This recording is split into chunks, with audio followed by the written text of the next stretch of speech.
नमस्कार दोस्तों, स्वागत है आपका यूट्यूब चैनल एबी टेक में। दोस्तों कई सारी बड़ी अपडेट्स निकल के आ रही हैं, तो देख लेते हैं इस वीडियो में सारी अपडेट्स। सबसे पहले बात कर लेते हैं बेसिक शिक्षा मंत्री सतीश द्विवेदी के भाई अरुण द्विवेदी को लेकर के। आप लोग जानते हैं कि अभी हाल ही में इनके असिस्टेंट प्रोफेसर के पद पर सिद्धार्थ विश्वविद्यालय में ज्वाइनिंग हुई है और इन्होंने ईडब्ल्यूएस कोटे से जो नौकरी है वो हासिल की है। इसको लेकर के सोशल मीडिया पर काफ़ी घमासान चढ़ा हुआ था। बहुत सारे अभ्यर्थी और जितने भी विपक्षी दल हैं सब ये मांग कर रहे थे कि इनके ईडब्ल्यूएस प्रमाण पत्र की जांच करवाई जाए, ये फर्जी है, और भी कई तरह ऐसे आरोप लगे हैं। तो इन सब अटकलों के बीच आज जो बेसिक शिक्षा मंत्री के भाई हैं अरुण द्विवेदी, उन्होंने अपने पद से यानी असिस्टेंट प्रोफेसर के पद से आज इस्तीफा दे दिया है और एक प्रेस नोटिस जारी किया है। यहाँ पर आप लोग देख सकते हैं ये प्रेस नोट जारी किया गया। डॉक्टर अरुण कुमार पुत्र स्वर्गीय अयोध्या प्रसाद, ग्राम संचरा, पोस्ट बरगदवा, खखरी, जिला सिद्धार्थनगर। लिखा है सिद्धार्थ विश्वविद्यालय कपिलवस्तु सिद्धार्थनगर के मनोविज्ञान विभाग के असिस्टेंट प्रोफेसर पद से त्यागपत्र के संबंध में। यहाँ पर लिखा कि इनकी नियुक्ति जो है 21/5 को हुई थी। इनकी योग्यता जो है PhD MA मनोविज्ञान, गोल्ड मेडलिस्ट, DIPR, DRDO से JRF एवं SRF, 17 पब्लिकेशंस, पुस्तक का संपादन इत्यादि के आधार पर इनकी प्रक्रिया संपन्न हुई है। आगे लिखा दुर्भाग्य से मेरे कार्यभार ग्रहण करने के तुरंत बाद इस नियुक्ति को लेकर के मेरे बड़े भाई डॉक्टर सतीश द्विवेदी बेसिक शिक्षा मंत्री उत्तर प्रदेश को इस नियुक्ति से जोड़कर मीडिया और सोशल मीडिया में उन पर निरर्थक, निराधार और अपमानजनक आरोप लगा करके उनकी छवि को धूमिल करने का प्रयास किया जा रहा है। मैं नहीं चाहता हूं कि मेरे कारण से मेरे ईमानदार एवं कर्मठ तथा स्वच्छ राजनीतिक छवि वाले बड़े भाई के ऊपर इस तरीके से बेबुनियाद आरोप लगे। यह सब मेरे लिए असहनीय है। और लिखा है कि मैं मानसिक संतरास की स्थिति से गुजर रहा हूं, इसलिए मैं जानबूझ करके इस पद से आज इस्तीफा दे रहा हूं। और उन्होंने इस्तीफा दे दिया है आज। ठीक है। ईडब्ल्यूएस के संबंध में उन्होंने लिखा है कि नवंबर 2019 में आवेदन के समय मैंने अपनी आर्थिक स्थिति के अनुसार ईडब्ल्यूएस का प्रमाण पत्र बनवा करके आवेदन किया था। बाद में उच्च शिक्षा में सेवारत लड़की से विवाह का प्रस्ताव आने पर अपने जीवन की बेहतरी के लिए प्रयास किया, जिसका अधिकार भारत का संविधान देता, लेकिन इस पर भी आहत करने वाले आरोप लगाए गए।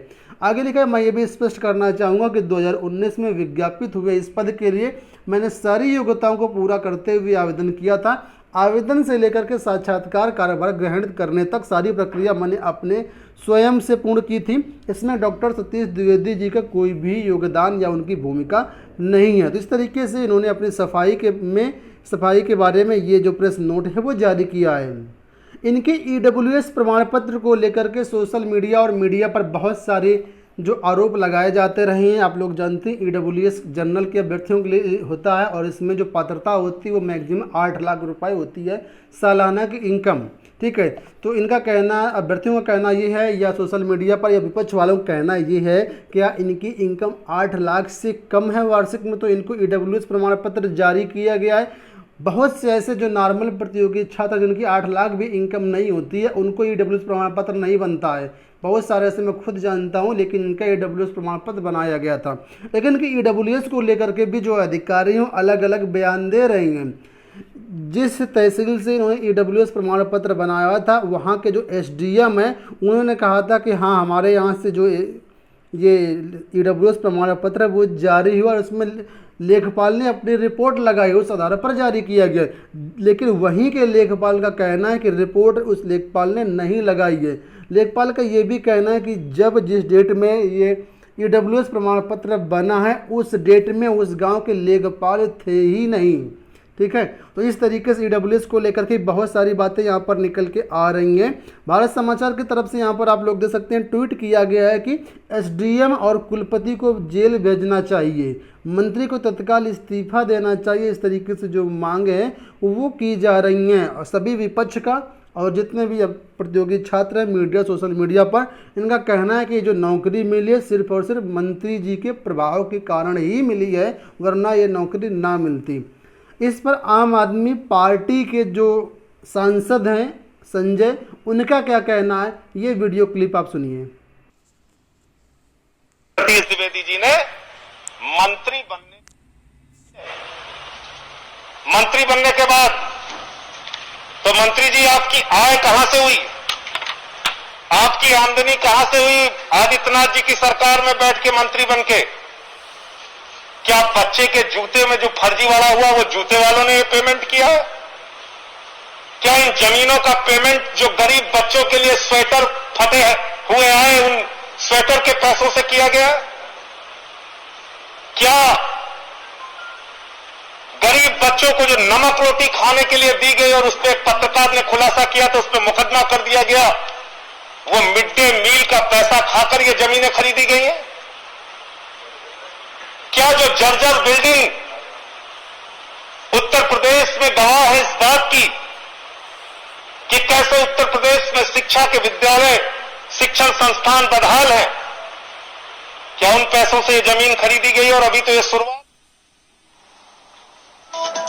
तो इस तरीके से बड़े बड़े जो आरोप हैं वो सतीश द्विवेदी जी के ऊपर लगाए गए। खैर बढ़ते हैं अगली अपडेट की तरफ। यहाँ पर अपडेट है एलटी ग्रेड को लेकर के। विकी खान की तरफ से एक अपडेट दी गई है LT GIC BFA non B Ed अभ्यर्थियों को लेकर के। लिखा है कि बीएफए नॉन बीएड अभ्यर्थी के समस्त छात्रों को बताना चाहूँगा कि लोक सेवा आयोग द्वारा आप लोगों की नियुक्ति को लेकर के निर्णय कर लिया गया है। आप लोगों की नियुक्ति की संस्तुति के लिए आपकी फाइलों को शिक्षा निदेशालय अतिशीघ्र प्रेषित कर दिया जाएगा। आखिरकार प्रतियोगी मोर्चा की मेहनत रंग लाई। आप लोगों के लिए अथक प्रयास किया गया है और इस प्रयास का परिणाम है कि आप लोगों की नियुक्ति की संस्तुति लोक सेवा आयोग द्वारा अतिशीघ्र कर दी जाएगी। सभी चयनित अभ्यर्थियों को हार्दिक शुभकामनाएं। तो जो अभ्यर्थी थे बीएफए वाले लेकिन उनका बीएड नहीं था, उनको लेकर के अपडेट यही है कि इनकी संस्तुति नियुक्ति के लिए जो संस्तुति हो चुकी है, बहुत जल्दी जो फाइलें हैं शिक्षा निदेशालय भेज दी जाएंगी और आप लोगों की भी ज्वाइनिंग प्रक्रिया शुरू हो जाएगी। बढ़ते हैं अगली अपडेट की तरफ। यहाँ पर जो अपडेट है वो है प्राइमरी शिक्षक भर्ती को लेकर। प्राइमरी शिक्षक भर्ती को लेकर के 2,17,000 से ज़्यादा ट्वीट किए गए। लगातार ये 22वें नंबर पर ट्वीट करता रहा। Notify यूपीपीआरटी are resign Satish ji. ठीक है, बहुत सारे प्रतियोगी छात्र हैं जो लगातार इस हैशटैग को आज ट्रेंड करते रहे। इसके बारे में यहाँ पर दिया भी गया। देखिए लिखा है उत्तर प्रदेश के छात्र प्राथमिक शिक्षक भर्ती की मांग लगातार कर रहे हैं। छात्र आज एक बार फिर ट्विटर पर notify यूपीपीआरटी are resign Satish ji के हैशटैग का प्रयोग करके 2 लाख से ज़्यादा ट्वीट किए। इनका मुद्दा पूरे दिन ट्रेंड में रहा। छात्र सरकार से शिक्षक भर्ती विज्ञापन जारी की मांग कर रहे हैं। राज्य सरकार ने सुप्रीम कोर्ट में हलफनामा दाखिल किया था कि प्राथमिक शिक्षकों के 51,000 से ज़्यादा पद खाली हैं और जल्द ही भर्ती दी जाएगी एवं शिक्षा मित्रों को एक और मौका दिया जाएगा। युवा बेरोजगार मंच के संस्थापक राकेश पांडे और बंटी पांडे ने कहा कि अगर जून तक प्रक्रिया शुरू नहीं हुई तो छात्रों के द्वारा आंदोलन किया जाएगा। वहीं आज एक दूसरा हैशटैग जो था वो योगी रोजगार दो, ये भी काफ़ी कमाल किया। लगभग 1 लाख के आसपास यहाँ पर ट्वीट किए गए। अभी भी छात्र लगातार ट्वीट कर रहे हैं। यहाँ पर देख सकते हैं अभ्यर्थी इस तरीके से स्लोगन का प्रयोग कर रहे हैं, न चोर हूँ न चौकीदार हूँ, साहब मैं तो बेरोजगार हूँ। एक समय था जब ये योगी रोजगार दो हैशटैग 38वें नंबर पर ट्रेंड कर रहा था लगभग 80,000 ट्वीट के साथ, लेकिन इसके बाद इसकी रैंकिंग जो धीरे धीरे डाउन होती चली गई। अभी जस्ट थोड़ी देर पहले मैंने चेक किया तो यहाँ पर देख सकते हैं 43वें नंबर पर इसकी रैंकिंग जो है पहुँच गई है। योगी रोजगार दो लगभग 1 लाख ट्वीट इसमें हो चुके हैं। अभी भी अभ्यर्थी ट्वीट कर रहे हैं।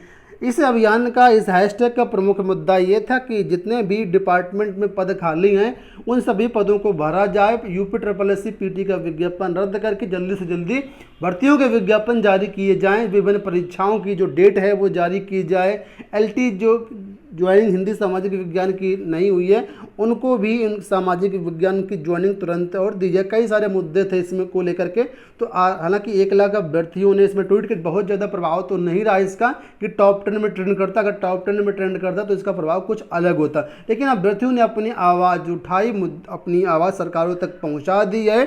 और ये जो हैशटैग है रुकना नहीं चाहिए, आप लोग भी करते रहिएगा, सरकारों तक अपनी आवाज़ पहुंचाते रहिएगा। जो भी अपडेट इसके बारे में आएगी चैनल के माध्यम से सारी अपडेट आपको दी जाएगी। फिलहाल इस वीडियो में इतना ही। धन्यवाद।